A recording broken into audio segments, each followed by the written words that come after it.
विपक्ष तो पहले से ही सवाल उठा रहा था। ऑपरेशन सिंदूर पर मोदी सरकार बुरी तरह से घिरती जा रही है। यानी बीजेपी जो अलग अलग राज्यों में जाकर ऑपरेशन सिंदूर का ढोल पीट रही है, अब बीजेपी के ही पूर्व सांसद ने उसकी पोल खोल दी है। लेकिन अब खुद बीजेपी के नेता ही ऑपरेशन सिंदूर को लेकर मोदी सरकार के रवैये पर सवाल उठा रहे हैं। बीजेपी के पूर्व सांसद सुब्रमण्यम स्वामी ने तीखी प्रतिक्रिया दी है। उन्होंने ऑपरेशन सिंदूर का जश्न मनाने वाली मोदी सरकार को सीधी चुनौती ही दे दी।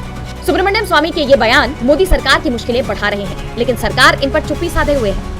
ऐसे में क्या इस बार सरकार की तरफ से कोई जवाब आएगा? उन्होंने दावा किया था कि पाकिस्तान ने भारत के 5 फाइटर जेट गिराए हैं, जिसके बाद सीडीएस जनरल अनिल चौहान का भी बयान सामने आया, जिसमें उन्होंने माना कि नुकसान हुआ है। स्वामी ने अमेरिका का मुद्दा भी उठाया, जो विपक्ष लगातार उठा रहा है कि अमेरिकी फतवे के आगे मोदी सरकार ने सरेंडर कर दिया, जो अपने आप में बड़ा बयान है। यही नहीं, उन्होंने मोदी सरकार को ये चुनौती दी है कि अगर उनमें हिम्मत है तो वो पाकिस्तान अधिकृत कश्मीर यानी पीओके वापस लेकर दिखाए।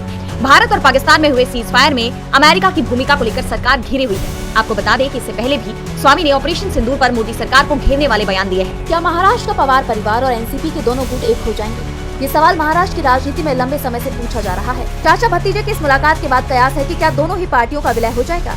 हाल ही में एनसीपी के विलन को लेकर शरद पवार ने कहा था कि उनकी बेटी सुप्रिया सुले पार्टी विधायकों और सांसदों के साथ चर्चा करने के बाद फैसला लेंगी। अब अजीत पवार और शरद पवार की गुट की एकता के कयास फिर से तेज हो गए हैं। दावे किए जा रहे हैं कि चाचा भतीजा एक बार फिर साथ आ सकते हैं और अब इन दावों को हवा मिल गई है, जिसके बाद से ही इस बात को लेकर चर्चा जोरों पर है। ऐसे में जब बैठक खत्म होने के बाद अजीत पवार वहां से जा रहे थे, तो उस दौरान मीडिया से बातचीत में अजीत पवार से विलय को लेकर सवाल पूछा गया, लेकिन डिप्टी सीएम ने इस मामले में कुछ भी बोलने से इनकार कर दिया। पुणे के साखर संकुल में शरद और अजीत पवार की मुलाकात हुई।